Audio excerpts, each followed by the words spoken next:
Auriez-vous envie de faire de lui un comédien?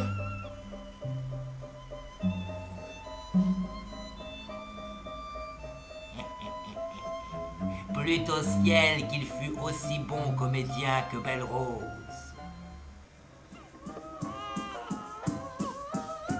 Je veux pas être tapissier. J'éprouve une profonde aversion pour le métier.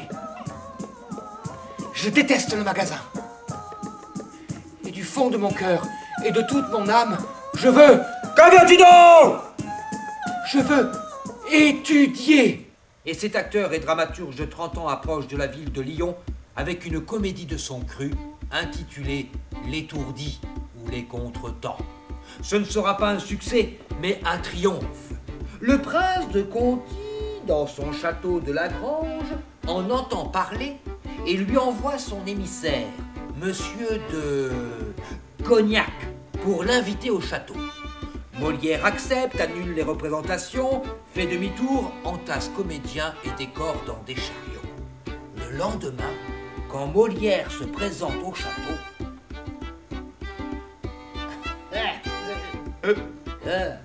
Monsieur de Molière et sa troupe sont arrivés au château. Votre Altesse, que dois-je faire? Eh bien, dites-lui qu'il peut disposer et que nous n'avons plus besoin de ses représentations. Ouais, c'est que je l'ai invité, moi. Eh bien moi, comme vous pouvez le constater, j'ai invité Cormier.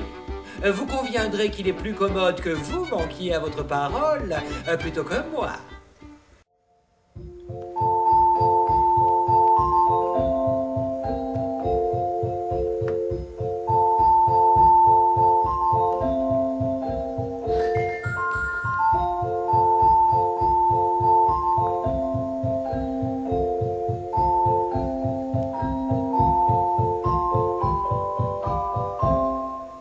Que l'on donne aux comédiens de son Altesse Philippe de France la salle du Petit Bourbon, qu'on leur serve une pension fixée par lui et qu'ils jouent en alternance un jour sur deux, car tel est notre bon plaisir.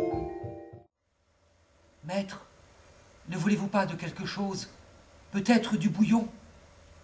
Ah, non merci, non, du bouillon.